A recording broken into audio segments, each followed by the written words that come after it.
కేవలం 5 ఏళ్ల కాల పరిమితిలోనే తెలంగాణ రాష్ట్ర ప్రభుత్వం మరోమారు ప్రభుత్వ ఉద్యోగుల రిటైర్మెంట్ వయోపరిమితి పెంపుదల యోచన చేస్తున్నట్లు వార్తలు వస్తున్నాయి. రిటైర్మెంట్ బెనిఫిట్ చెల్లించడం భారంగా మారిన నేపథ్యంలో ఈ నిర్ణయం తీసుకోనున్నట్లు సమాచారం. ఒకవేళ అదే నిజమైతే ఆ ఆలోచన మానుకోవాలి. తక్కువ కాల పరిమితిలో ఉద్యోగుల రిటైర్మెంట్ వయస్సు పెంపుదల అంత మంచిది కాదు. ఉద్యోగుల్లో ఆందోళన ఉన్నందున ఈ విషయంపై ప్రభుత్వం స్పష్టమైన ప్రకటన చేయాలి.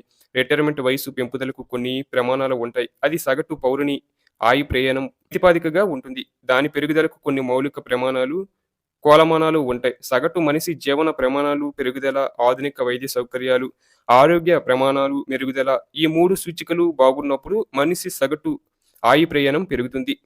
ఇక భారతదేశం సగటు మనిషి ఆయు ప్రమాణం 1998లో 61.7%గా ఉంది. 2020కి అది 70.1%కి, 2025 నాటికి 70.82%కి పెరిగింది. 5 ఏండ్ల కాలంలో పెరిగిన ఆయు ప్రమాణం 0.81% మాత్రమే కాగా, రాష్ట్రంలో పెరుగుదల కేవలం 0.29%.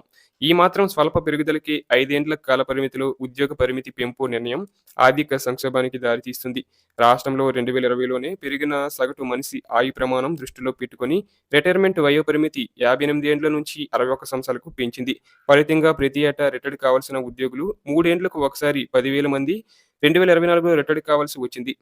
వారికి చెల్లించాల్సిన 8,200 కోట్ల రూపాయలు నేటికి అందించలేదు. ఉద్యోగులు దాచుకున్న general provident fund, group insurance, gratuity, leave encashment, pension, కమ్యుటేషన్‌తో కలిపి ఒక్కో రిటైర్డ్ ఉద్యోగికి 50 లక్షల నుండి కోటి రూపాయల వరకు ప్రభుత్వం బకాయి పడింది. 2024 ఏప్రిల్ నుండి ఈ బకాయిలు పరంపర పెరుగుతూనే ఉంది. రిటైర్డ్ ఉద్యోగులకు న్యాయబద్ధంగా చెల్లించాల్సిన బకాయిలను చెల్లించలేదు. అలాగే 2025 ఏప్రిల్ నుండి 2026 ఏప్రిల్ నాటికి 1,400 మంది గేటెడ్ అధికారులు, 5,000 మంది నాన్ గేటెడ్ ఉద్యోగులు, మరో 3,100 మంది ఉపాధ్యాయులు, ఇతర ఉద్యోగులు కలిపి వెరాసి మరో 9,600 మంది రిటైర్మెంట్‌కు సిద్ధంగా ఉన్నారు. అంటే మరో 8,000 కోట్లు రిటైర్మెంట్ బకాయిలు కలుపుకుంటే వెరాసి బకాయి 16,000 కోట్లకు పైచిలుకు చేరే అవకాశం ఉంది. ప్రతి నెల రిటైర్డ్ అయిన ఉద్యోగులకు 100 కోట్లు కేటాయిస్తే సర్దుబాటు అయ్యే స్థితి నుండి 2 ఏండ్లకు పెండింగ్‌లో పెట్టడంతో ఏకంగా బకాయిలు 16,000 కోట్లకు ఎగపడనుంది. ఇప్పటికే రాష్ట్రంలో రిటైర్మెంట్ పొంది బకాయిలు రాక ఆందోళన చెంది ఆత్మహత్యలు, గుండెపోట్లతో మృతి చెందిన వారి సంఖ్య 2 డజన్ల సంఖ్య దాటింది. జిల్లాలో రిటైర్డ్ ఉద్యోగులు నిత్యం ఏదో ఒక ఆందోళన చేస్తూనే ఉన్నారు. అంతేకాదు రిటైర్మెంట్ పొందిన తర్వాత ప్రశాంత జీవనం గడపాల్సిన వీరు నిత్యం బకాయిల కోసం ఎదురుచూపులతో ఆందోళనలకు గురవుతున్నారు.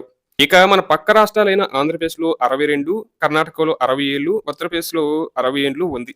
కేంద్ర ప్రభుత్వం సైతం ఒక దశలో రిటైర్మెంట్ వయసు 60 నుంచి 65 ఏళ్లకు పెంచాలని యోచన చేసి విరమించుకుంది. తిరిగి పునరాలోచన చేస్తున్నట్లు తెలుస్తుంది. కేంద్ర ప్రభుత్వ ఉద్యోగుల విషయంలో రిటైర్మెంట్ వయసులో చాలా వ్యత్యాసం ఉంటుంది. సుప్రీంకోర్టు జడ్జి, యూనివర్సిటీ ప్రొఫెసర్, వృత్తిరీత్యా డాక్టర్ వయోపరిమితి 65 సంవత్సరాలు ఉంది. ఎందుకంటే వీరి అనుభవ పూర్వకమైన సేవలు అవసరం కనుక ఆ పెరుగుదల అనివార్యమైంది. అయితే సైన్యం, నేవీ, వాయుసేన అధికారులు రిటైర్మెంట్ వయోపరిమితి వివిధ కేడర్లను బట్టి 42 ఏళ్ల నుండి 60 ఏండ్ల వరకు ఉంది.